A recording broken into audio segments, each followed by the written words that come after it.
Good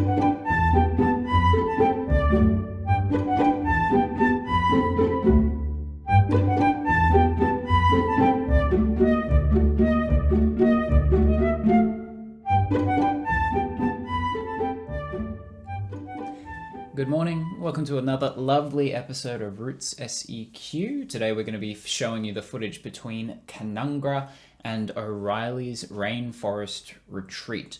Now to do this ride I started north of Brisbane where we are based and I headed on south down to Yatala, grabbed a bit of lunch at Yatala Pies, headed through Tamborine and then finally actually started recording down in Canungra. Now there's some truly fantastic spaces to be heading through between Yatala and Canungra, especially if you're taking that Beenleigh-Bow Desert Road. The only dramas is I have already gotten footage of those spaces, and that footage is mostly just being stuck behind a Honda Civic doing 10k under the speed limit.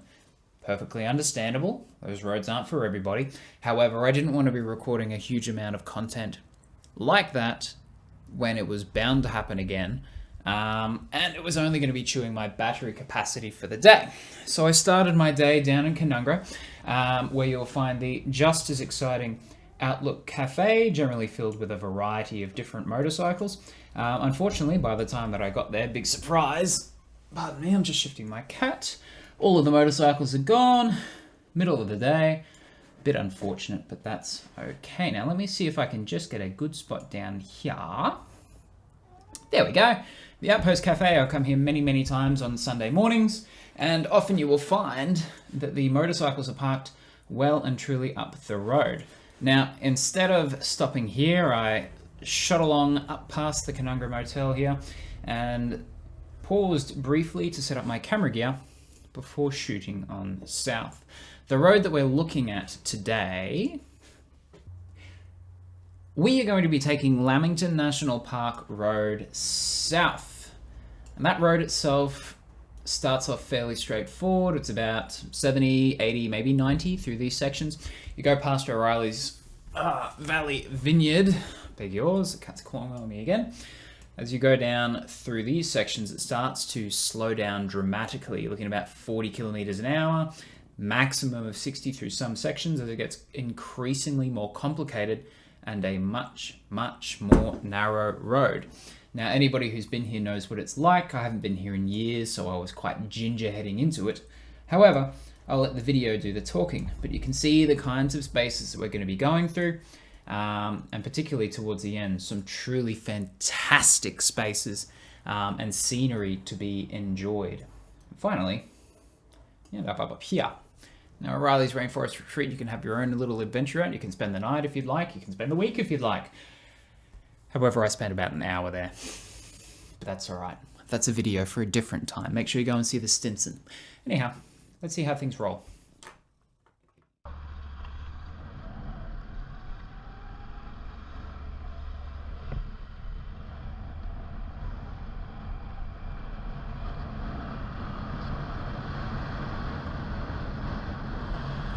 Now these roads are generally in quite good condition, they're relatively high speed, and every now and again you get some traffic, but you've got absolutely no dramas maintaining the speed limit as you head through them. Eventually you're going to come up behind someone. There's only one or two spots that I can see where you'd be overtaking, so you have to pick your times well, and unfortunately, or fortunately depending on circumstances, one of those spots is right at the very end before it dramatically slows down. So pretty soon I'm going to get caught behind someone, and it's a little bit irritating, but it's not the end of the world.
Now we join here a delightful brand new BMW X7. I haven't driven an X7, but I have driven an X5, and I can tell you that I don't want a larger version of an X5 for these roads.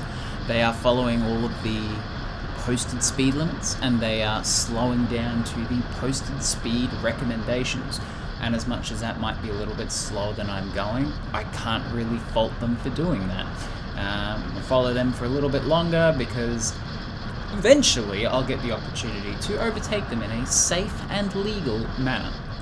I do not ever cross double white lines to overtake. I've seen many people do it, and I think they're consistently a really bad idea, so I'll be patient.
Now we're starting to see signs for the O'Reilly's vineyard coming up, and that's very important because I make constant jokes to my friends about the alpaca farm, which has moved from the end of our journey actually down to the very beginning of our journey just here.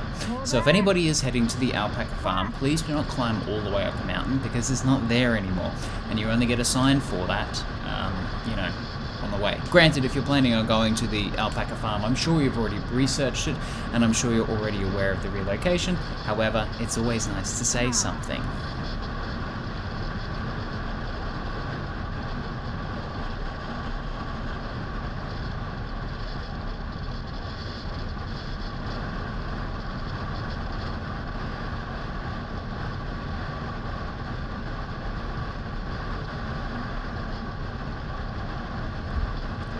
Now, this red C3 Corvette passed me in town, and I was wondering if I was actually going to catch up to it.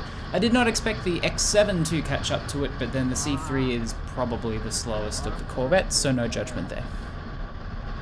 Oh my god, guys. Come on.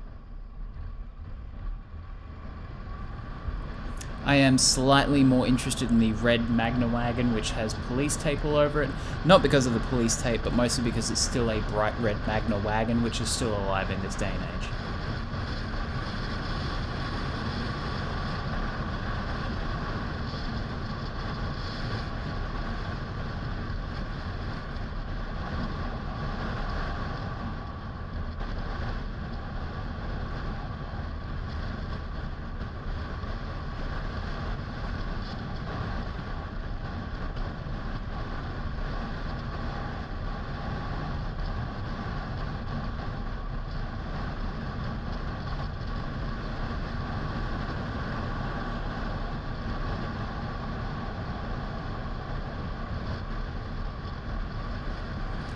Now, I don't know if they slowed down for me or if they saw the speed signs and just slowed down themselves, but how very handy for me to finally be able to overtake for 10 seconds before I dramatically slow down for the 40 zone myself. This is where the interesting sections of the ride are coming up in terms of the complexity of our road.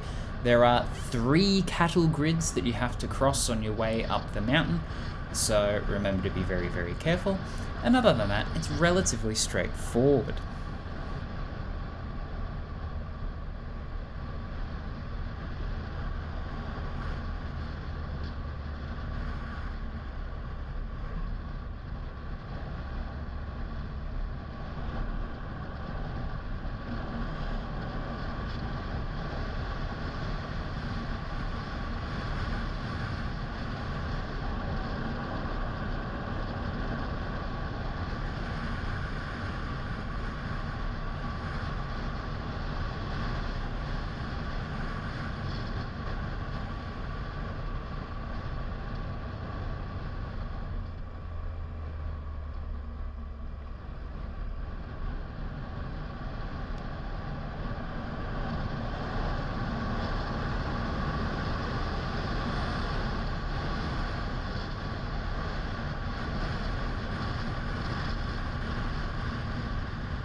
Now, before anybody puts any serious queries towards the speeds that I may be doing in this, I tend to ride towards conditions and I don't have many opportunities to look down at my speedo, so if I happen to be over the speed limit a little bit, refrain from judgment.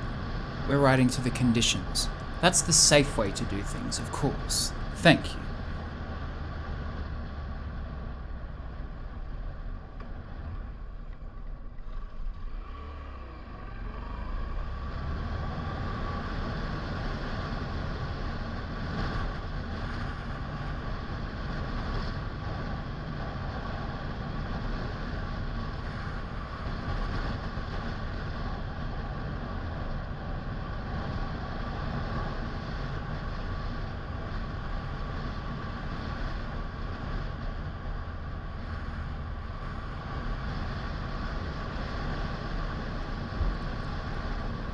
Case in point, I am 100% not speeding through these sections because we're trying to do things safely.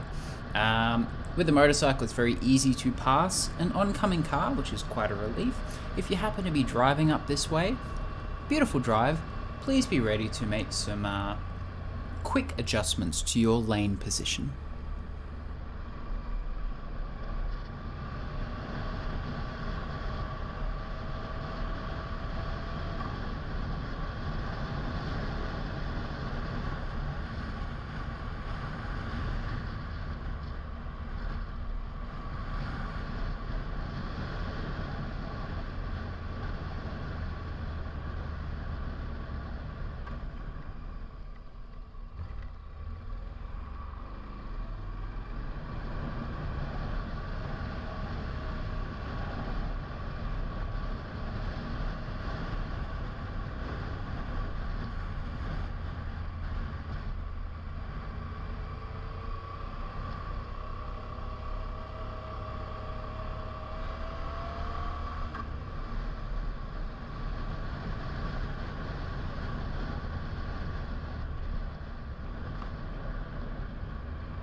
Now, there's currently nobody behind me, and there's nobody in front of me yet. On my descent from the mountain, I was dead center in the queue of about 8 or 9 cars by the end of it, because as people go through, it doesn't matter how fast you go, eventually you're going to catch someone. Ooh, mind this treacherous road that I'm just tiptoeing across. And you'll note that these cars are coming through sporadically, but obviously depending on what time of day you're heading up or down, there's some times of the day which are more popular for going up, and some times which are more popular for going down. So be patient and work with your other cars, because it doesn't matter what you do, there is no way that you can overtake people unless they pull off to the side completely, and that just doesn't happen.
As we head upwards, the views become more and more and more dramatic, which get truly spectacular at some stages, which is great, except for when you actually have to pay attention to the road for your oncoming traffic.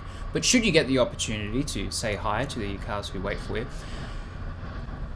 have a quick peek, and there's a few spots along the road where you can pull off for a lookout as well.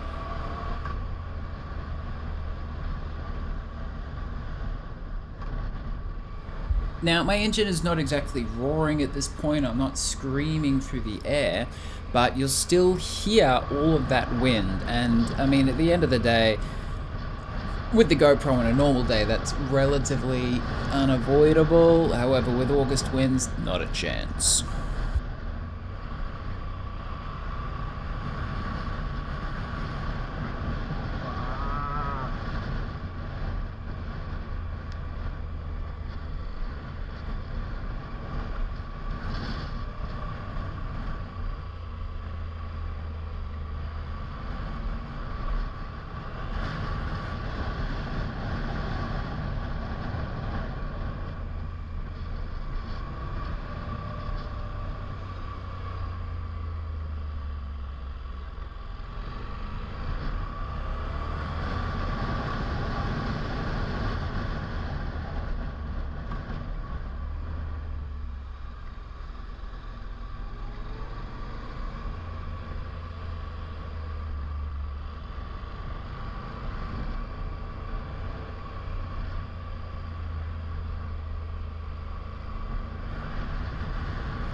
Now, I've been climbing this mountain for 10, maybe 15 minutes so far, and I have only just caught up to a car.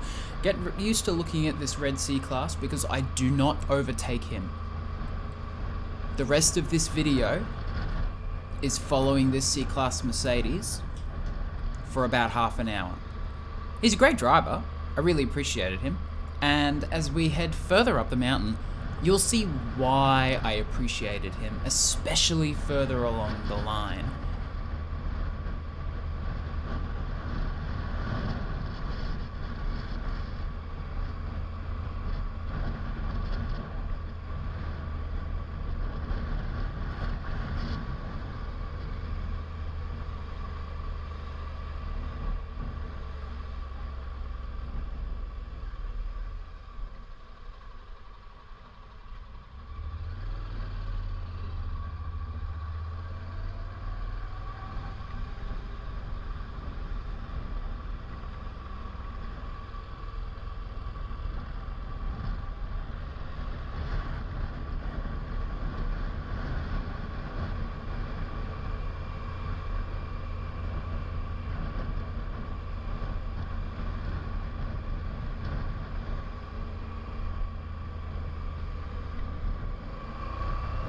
And our very friendly Isuzu has pulled off the side of the road and let us both pass.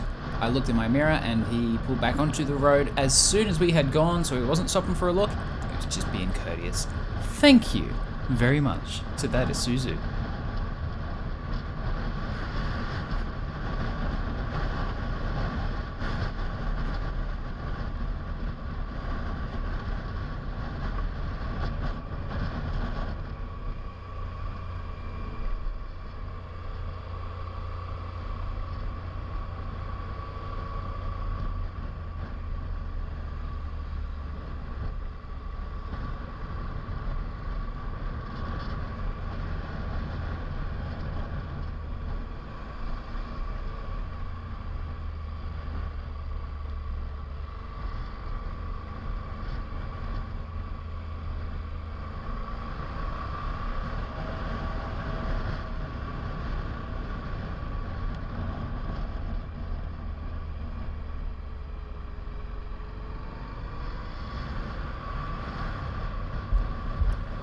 I got a real thing for views like that when you're up high and you're kind of looking down on that path and there's another car coming. If I could replicate that in every single video, I would.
Nah.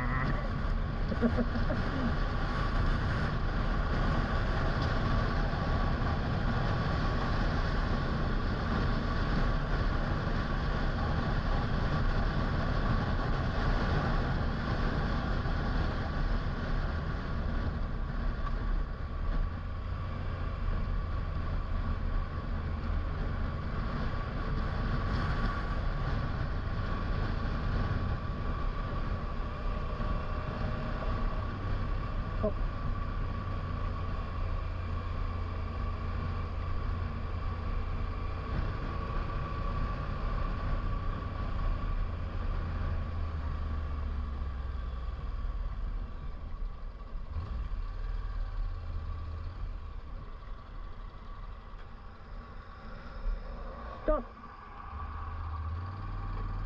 This section just here is pure gravel. I think, well, you can't quite see it very well, but there's a reason why I absolutely tiptoe around this corner and then gaze at that enormous rock face. It's treacherous. Maybe that's why it's a stop sign.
Testament to the GoPro image stabilization, you can't quite tell just how bumpy that section of road is.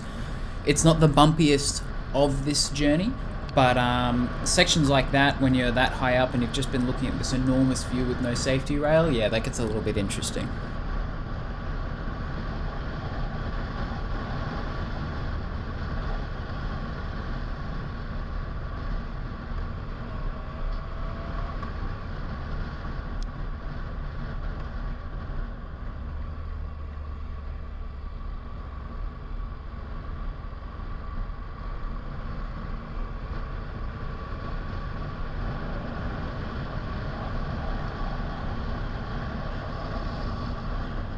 Any shot like that where I bend down like that is me trying to figure out whether or not I remembered to press record on my GoPro. Sometimes I can see it, and then other times I just have to have faith in my memory, which is generally a bad idea.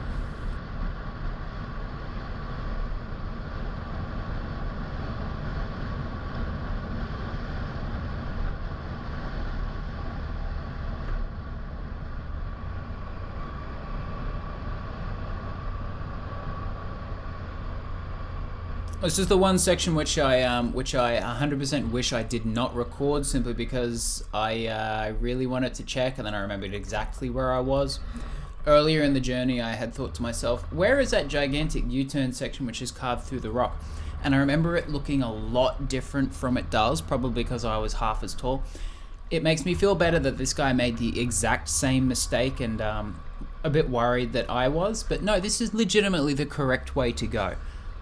It's just everybody, even on the way back, I think I have footage of somebody sitting in front of that U-turn section saying, is this the right way? Is this the wrong way? I don't know. It's the correct way, trust me.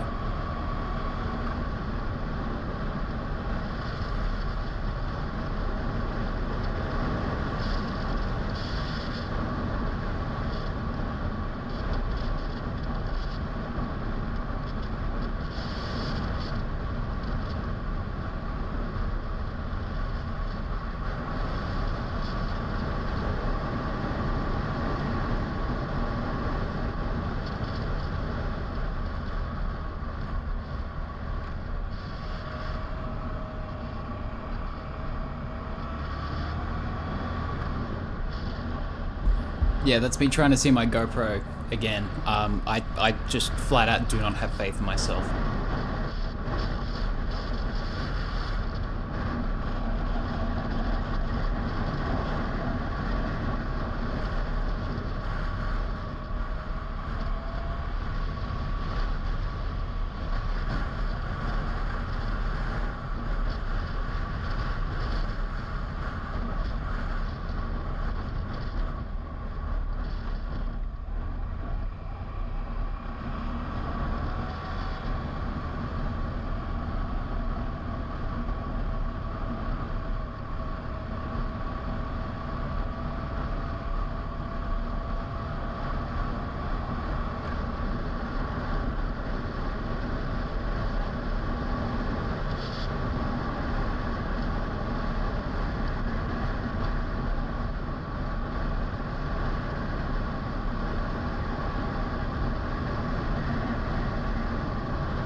Now, I mentioned earlier that I was quite pleased to be behind this Mercedes, mostly because I've not been on this road in probably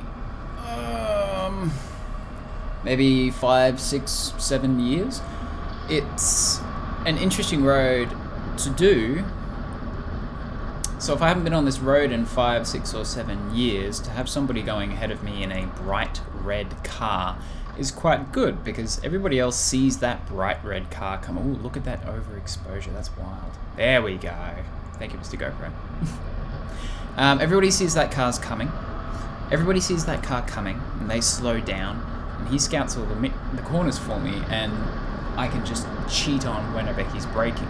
Now, that's not a perfect way to do things. However, it means that I don't have to go headfirst into those corners and hope that a car sees me coming, because that won't happen. And it also means that, I can trundle along behind him knowing that I'll never be able to overtake him. And so I don't have to worry about any kind of pacekeeping or anything. I just follow that guy. Just follow him. Just keep up. And I'm telling you, it gets increasingly difficult to keep up with him despite the circumstances.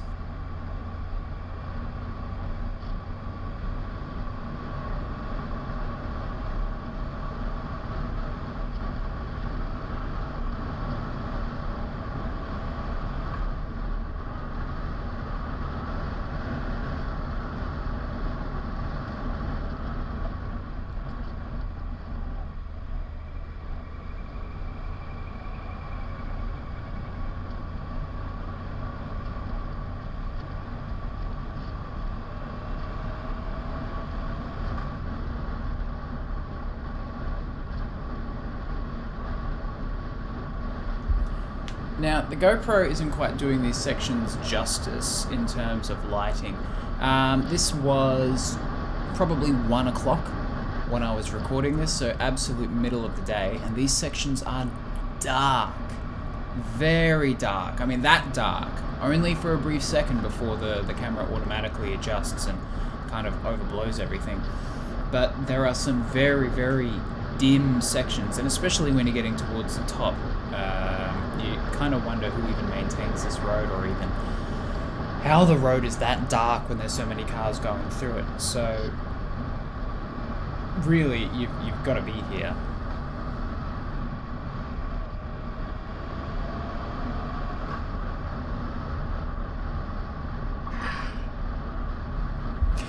This is the old location of the alpaca farm. That sign used to say alpaca farm, and you used to go there, and there's alpacas there. Brilliant. Lovely place. Don't go there now. It's half an hour ago back at the vineyard. Try to remember that.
brake.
Now, this is where it starts to get interesting. I've got 10 minutes left before I actually reach our destination.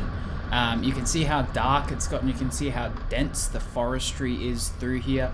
We're starting to catch up to other cars, and we start to get a lot more traffic coming in the opposite direction. It's really tricky, and this is why I'm really happy that this Mercedes was sitting in front of me for most of this journey.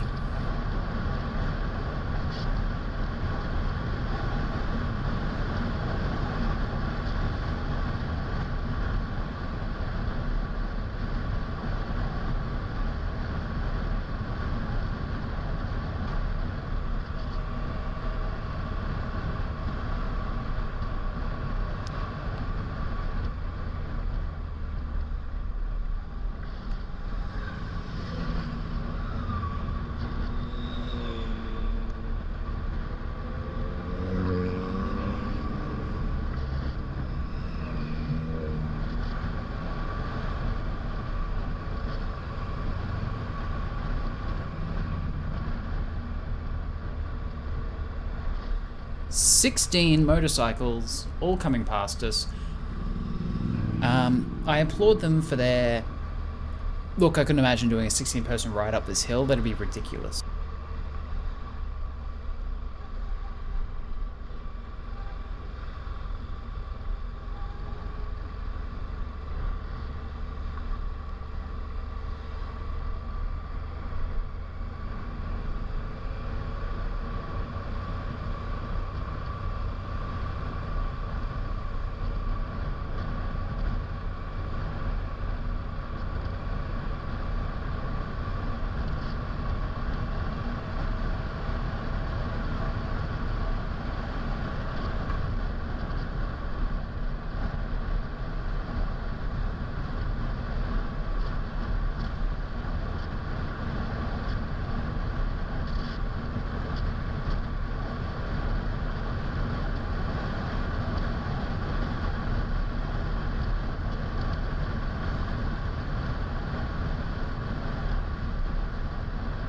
Now, the road here is skittish, it is dirty, you start to lose traction. I'm not an off-road rider, I don't really do non-traction scenarios with the motorcycle, so this was interesting. I mean, we're probably doing, I don't know, 40, maybe 50, nah, it must be 40. And for the cars, absolutely fine. But for me, I've got one eye on the car in front of me, one eye kind of on the road in front of me, because there's some sections with just bits of branch on the ground, which is not ideal. So approach this with care and with caution and everything. I definitely felt the rear wheel slip out a couple of times. And to make things more interesting, again, our camera view here is quite overexposed. It looks like dusk when you're riding through this. It's not really I always go for that bump. It's super fun. I got it on the way down too. It's not really a high visibility kind of situation.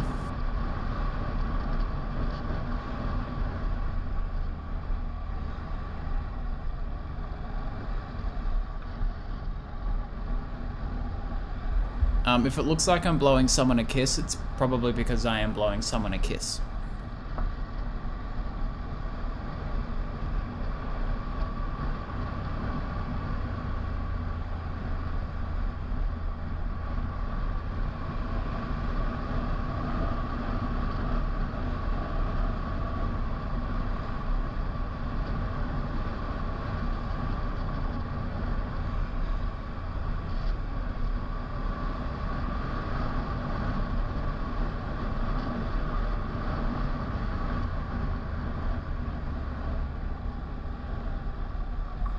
Trust me, this is a very, very safe and fine road for you to go down. It's a lot of fun. You should give it a try.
And there we go.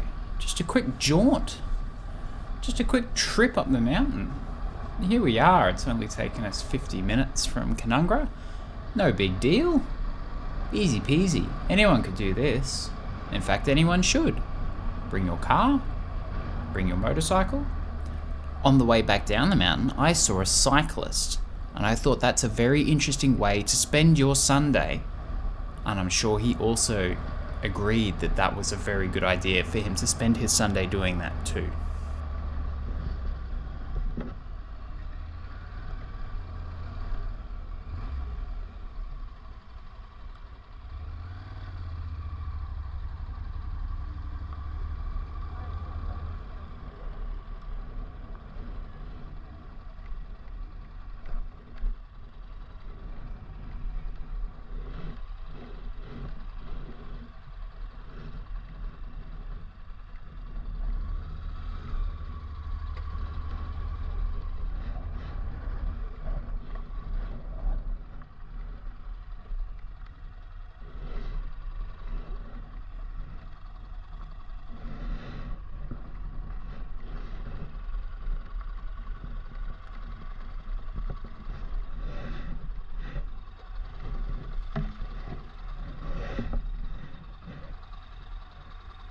So, thank you very much for joining me on my adventure today.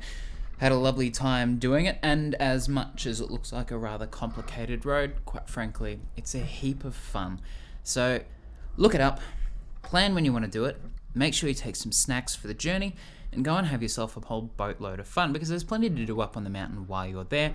It's just not really what I'm going to be covering in my programming. Now, I'd like to thank you for watching the whole thing. Make sure that you tell all your friends about it by sharing this video and subscribing to my channel and pressing the like button and leaving a comment. And quite frankly, leave a comment about whatever you want. Tell me where I should go next. Tell me what I should be writing. Tell me whether or not you can supply me anything to actually help making this program, because I would really, really, really enjoy making more content. So let me know everything you think. I have no subscribers really at the moment, so all of your comments will actually be viewed, and hey, maybe I'll even respond to them. Thank you again, and have a good afternoon.